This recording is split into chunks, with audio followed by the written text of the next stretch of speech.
To show you how to build the toolbar so that it's easily editable. So in a previous video, you saw that I brought in the libraries for the Calcite UI Icons, the Calcite UI Colors, the Calcite UI Components, and also the typography after we had to fix a couple things. So I have access in this file because I turned them on for this libraries used in this file, the icons, the ESRI Calcite icons, to these icons that come from there. So now I'm going to type in minus. I'm going to click over to assets, type minus, and when you hover over them, you can tell the difference. Like if you have material design icons in here too, like I do. You know it's from the Calcite icons if when you hover over them you see this pop out saying the alias and what it's called and things like that. So I know this one's from the Calcite icons. Comes in at 16 by 16. Remember, because they set them up into wonderful variants, I can just choose 24. I'm going to grab the plus. It's this one. And change it to 24. I'm going to grab zoom extents.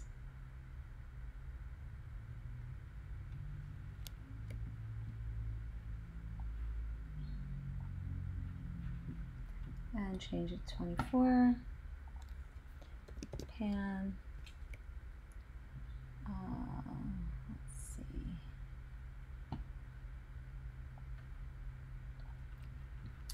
Change it to 24, and actually I was using that, it was pan before, but this is zoom extents, so that was wrong. Pan is the hand. Let's say select. Is that what it's called? Or maybe it's pointer. Let's see, cursor. It's called cursor. Cursor. This one. 24. Erase. There it is. 24. Size 24 pixels. And layers. I'll just do layers because you can do the rest as you like. Layers. And here it is. Right. So 24. I'm going to select them all, and these are my Calcite UI colors. I'm going to choose this blue, hover dark, and these are just as they are. Oh, you're 32 pixels. You should be 24. I'm just noticing that. They're all 24 pixels. And I'm going to select them all. I'm going to right click, and I'm going to frame the selection. And I'm going to set the backdrop. I'm going to turn the fill on, and I'm going to grab this. What color is this? Actually, you know what? Let me grab an actual color. So, I have all these lovely colors. Let's choose, not too dark actually. Yeah, maybe that one. So it's the grayscale. And then I'm going to use auto layout. I'm going to turn my auto layout on. I'm going to space them the way I have these guys spaced.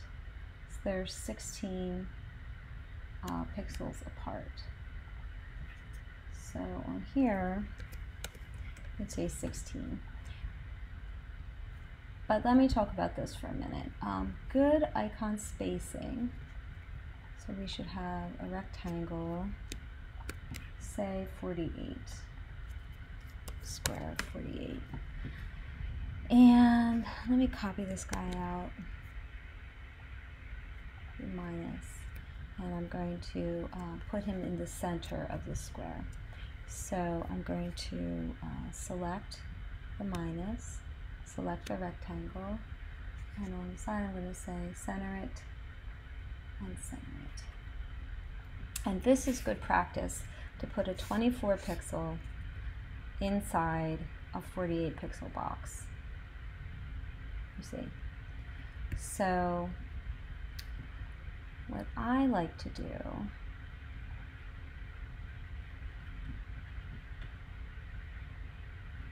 for here, let's go to auto layout, yeah? So for auto layout, I would like each item to be centered, and so if this is 24 within a 48, you have 12 pixels on each side. So we want it 16 apart plus 12, which would be 28. That's more like it. And then for padding at the top, let's say 16 and 16. So now there's 16 padding from the topmost in this vertical frame and the bottommost. And in between these guys, we have 28 pixels. What's that look like?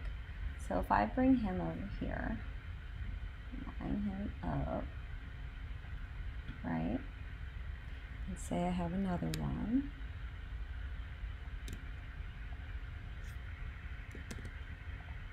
Just show you what I'm looking to do here.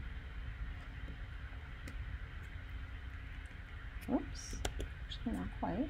Select them both. That's about right. Okay, so technically, if you have enough padding in between, you don't need to have a space in between. Here I have 4. So I can actually get rid of 4 extra pixels if I want, or leave them in. It's just going to be easier on tablet. So let me go back to my frame, and we'll just say 24. Move this guy up.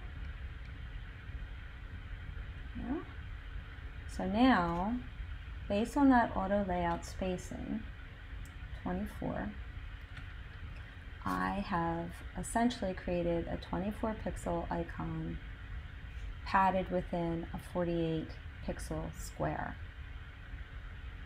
And that just continues itself. Oh,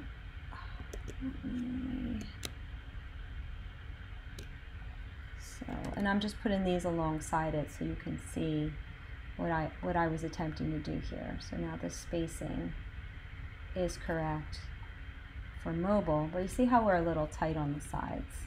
So let me move these. These are my little helpers. Move them over. Let me go back to my frame. So go back over here to auto layout, and the reason these are tight on the side is because I don't have any padding. So let's just put 16 on either side, yeah?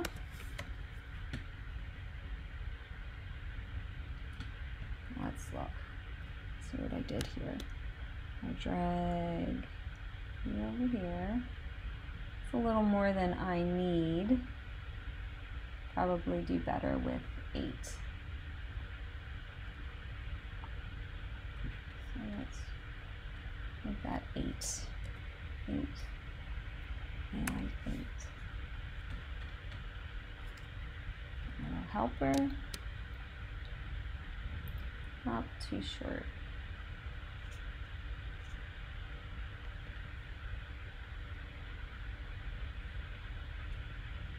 Too short.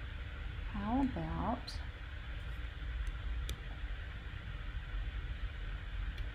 looks like it's, let's see, 10.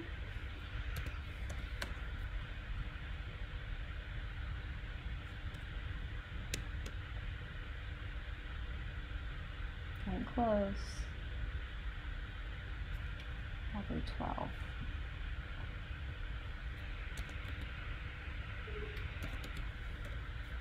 Yeah, that's probably where we need to be. Yeah, so 12. That'll work. Gives us enough space for fingers on a tablet to manipulate these. So I have minus, plus, so this is zoom in, zoom out, zoom extents, pan, cursor select, eraser, and layers. And so I'm going to rename my frame Map Tools.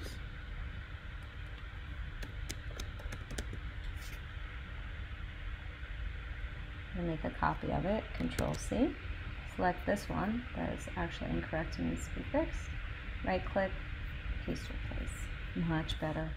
Now let's check our spacing, 32 and 32. And that's how you can make a nice looking toolbar, a map toolbar to go on your map.